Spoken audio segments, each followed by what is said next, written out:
Cette question de Jésus lorsqu'il appelle ses premiers disciples, c'est la même question que j'aimerais poser à cette foule. Que cherchez-vous?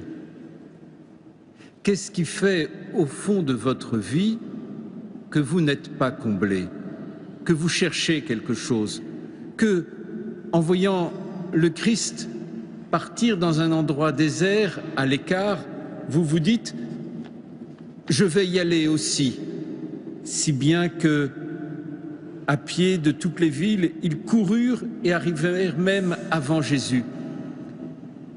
Que cherchait-il? Que cherchez-vous? Et alors la réponse de Jésus à ses premiers disciples, c'est « venez et voyez ». Venez et voyez.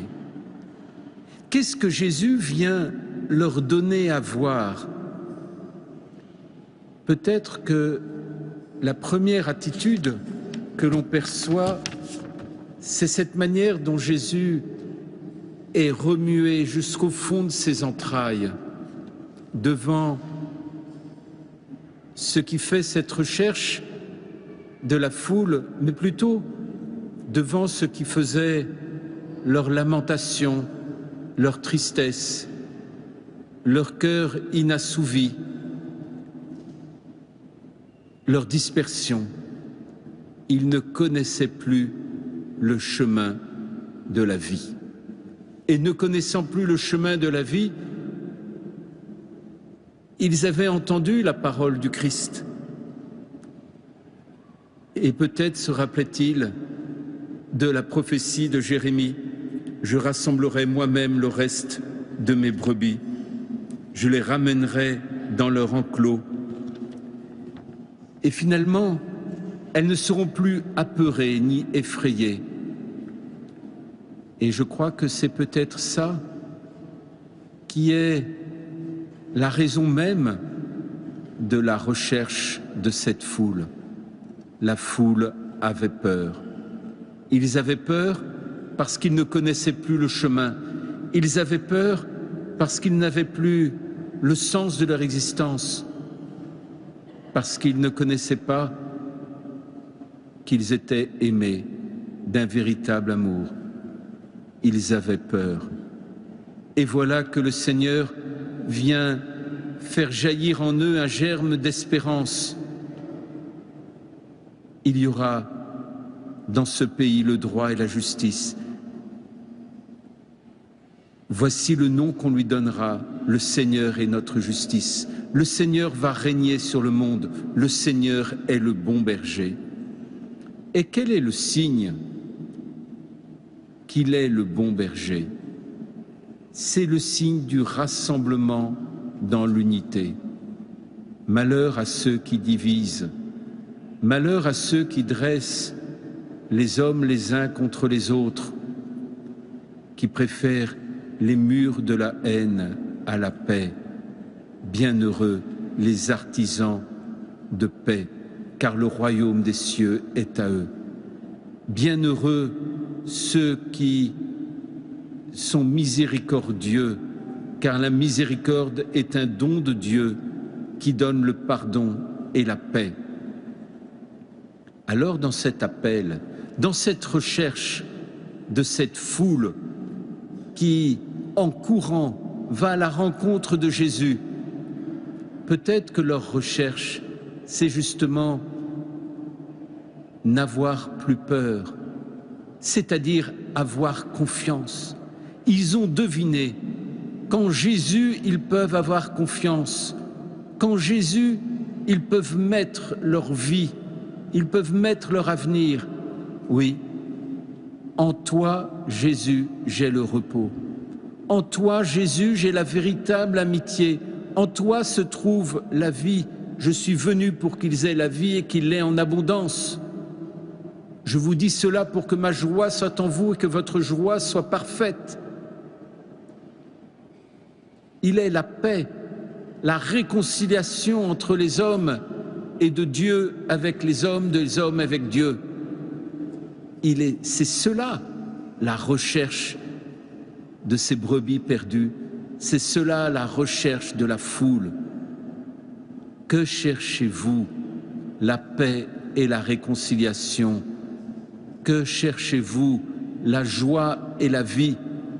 Mais non pas comme un rêve où on vous raconterait cela pour vous dire « mais oui, un jour ça viendra », mais comme un don qui vous est donné aujourd'hui.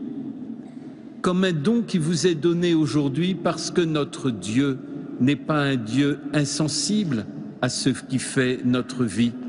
En Jésus-Christ, c'est étonnant, vous savez, Jésus qui est remué, saisi de compassion au plus profond de lui-même.